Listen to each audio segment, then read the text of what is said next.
Sí, hay datos del INEI que son bien interesantes y son datos fuertes. El 40% del robo de dinero, cartero, celular se cometen en moto. Y un 30% de estos mismos robos, dinero, cartero, celular, se comete en mototaxi.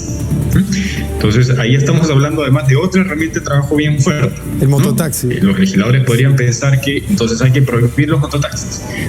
Y nuevamente es como querer que los incendios no ocurran en el Perú contratando más bomberos. Dado, sin embargo, el porcentaje de participación que tiene la moto como herramienta del delincuente en el número de delitos que se producen en nuestro país, las iniciativas que tú propones, como por ejemplo la de interconectar las cámaras, van en función a efectivamente identificar las motos. Es decir, algo hay que hacer con las motos. Sí, exacto. Entonces, ¿qué cosas se puede hacer, digamos, sin prohibir las motos? Inteligencia a nivel local, es decir, identificar cuáles son los puntos en la ciudad donde en ciertas horas se están cometiendo estos robos. ¿Por qué? Porque toman rutas. Los motociclistas generan su mapa de trabajo y esas son las zonas que circulan. Entonces, si uno identifica esto, ¿qué pone adelante? Prevención policial para que eso no vuelva a ocurrir. Si prohibimos las motos, ¿qué va a pasar? En toda Lima metropolitana, y creo que también es bueno decirlo, lo más probable es que estas personas delincan sin moto, ya a pie, ¿no? Otro tipo de modalidad va a aparecer. Irán en carro o irán en 2 o 3 motos y no serán 2 en moto, ¿no? Exacto, bajo su lógica, ese es su trabajo. Ese es el trabajo de los delincuentes, tienen que subsistir. Me prohíbes la moto, tengo que hacerlo de otra forma. Wilson, en Colombia, que nos mencionabas que ya se había intentado se puso en práctica esta iniciativa, hubo una diferenciación en algunas ciudades se prohibió, como en Bogotá me parece y Barranquilla, que 2 hombres no podían ir en una moto, pero sí podía ir un hombre y una mujer, ¿no? ¿Esa diferencia entre sexos tuvo algún impacto? El impacto no es claro, porque los 3 tipos de medidas en algún caso mejoraron un poco delitos patrimoniales o no homicidios, y en otros casos bajó homicidios, pero no delitos patrimoniales. Bien. Eso es lo que en la investigación llamamos resultados mixtos, es decir, no queda claro si va a funcionar. No es concluyente. Pasemos ahora al tema de armar a los serenos. En principio, el presidente del Consejo de Ministros dijo armarlos solamente, y claro, todos entendimos armas letales, y probablemente esa fue su intención, pero al momento de que el debate se encendió, él salió a aclarar o a desdecirse, depende de cómo lo interpretemos, y dijo que se refería a armas no letales. ¿En ese sentido ves más viable que los serenos porten armas no letales para ayudar a la policía a combatir la delincuencia? Ese es un punto más discutible, es más aceptable ponerlo en la mesa. Yo creo que los serenos deberían tener un poco más de fuerza de uso, pero y dentro de las armas menos letales, porque no hay que llamarlas no letales porque pueden causar letalidad, hay un abanico de posibilidades, desde algunas que son shocks eléctricos, que sí pueden tener un problema, balas de goma. En Chile hay una especie de asociación de personas que han perdido ojos por balas de goma, hasta otras que digamos que son menos invasivas, por decirlo así, ¿no? Pero creo que lo que hay que discutir es cuál es el tipo de serenazgo que queremos y cómo lo queremos homogeneizar a lo largo del Lima. Y eso implicará darle algún tipo de arma o no darle arma, etcétera. Pero creo que la discusión no va solamente por qué va a aportar, sino por cómo hacemos que cumpla mejor sus funciones. Y esa es una discusión más complicada. Tomando en cuenta además que, a diferencia de la policial, que es una carrera, los serenazgos casi entran a la categoría de cachuelo, porque a veces trabajan unos pocos meses como serenos y luego se dedican a otras cosas. La rotación es altísima.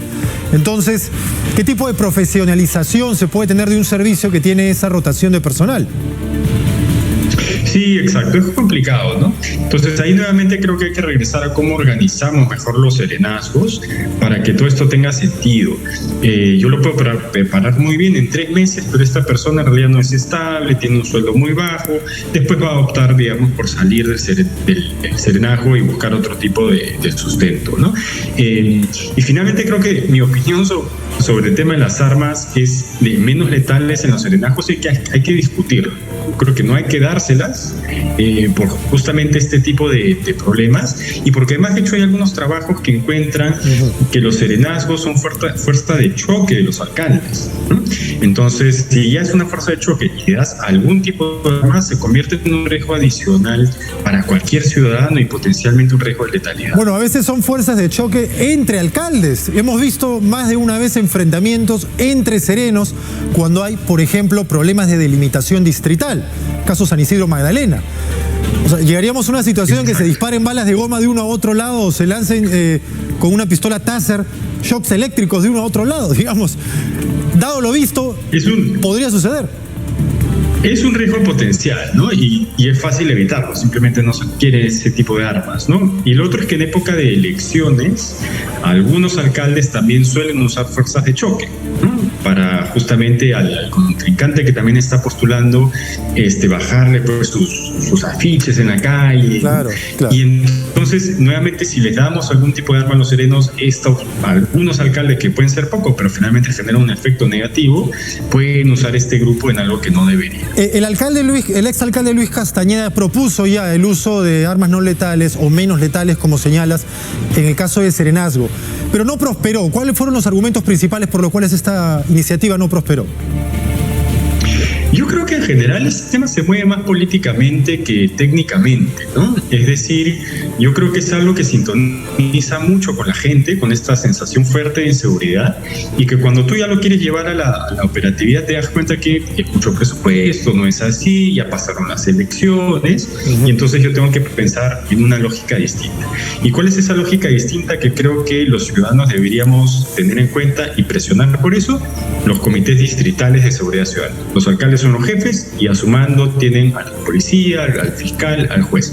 Y es ahí donde se deberían, digamos, cocinar las mejores ideas de seguridad, ¿no? Si bien es cierto, señalas que deberíamos de debatir sobre qué clase de serenazgo queremos, en realidad deberíamos debatir sobre qué clase de policía queremos, porque hay una reforma pendiente, y recordemos que serenazgo aparece básicamente para paliar la imposibilidad de la policía de poder atender la seguridad ciudadana en todos los distritos de la capital y de otras ciudades del país. Ante la incapacidad de la policía aparece el serenazgo, digamos. Pero en ese sentido, la policía requiere de una reforma. Podría haber más suboficiales preparándose, podría sacarse a policías de escritorios para ponerlos en las calles, podría combatirse la corrupción dentro de la institución, podría el Ejecutivo, por ejemplo, coordinar una reforma con Ministerio Público y Poder Judicial para que el delincuente atrapado no esté en la calle nuevamente a la semana. Sin embargo, todo esto que te estoy mencionando implica pues el mediano plazo en el mejor de los casos. ¿Hay alguna posibilidad de iniciativa inmediata, de impacto, para que mejoren los índices de seguridad ciudadana hoy? Sí, mira, yo te voy a contradecir un poco, porque en realidad hay varios planes que están dando vuelta. En este debate el Plan Nacional de Seguridad Ciudadana, tienes a Barrio Seguro, que es muy mejorable. La policía ha hecho un plan de modernización que tendrá, digamos, sus peros, pero incluso lo ha presupuestado.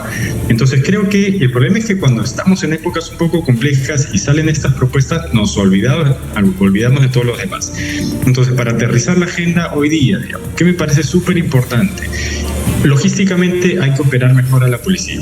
Eso es de cajón. 2, hay que identificar los puntos más complejos de la ciudad y realizar patrullajes estratégicos. En ese campo se puede mejorar muchísimo.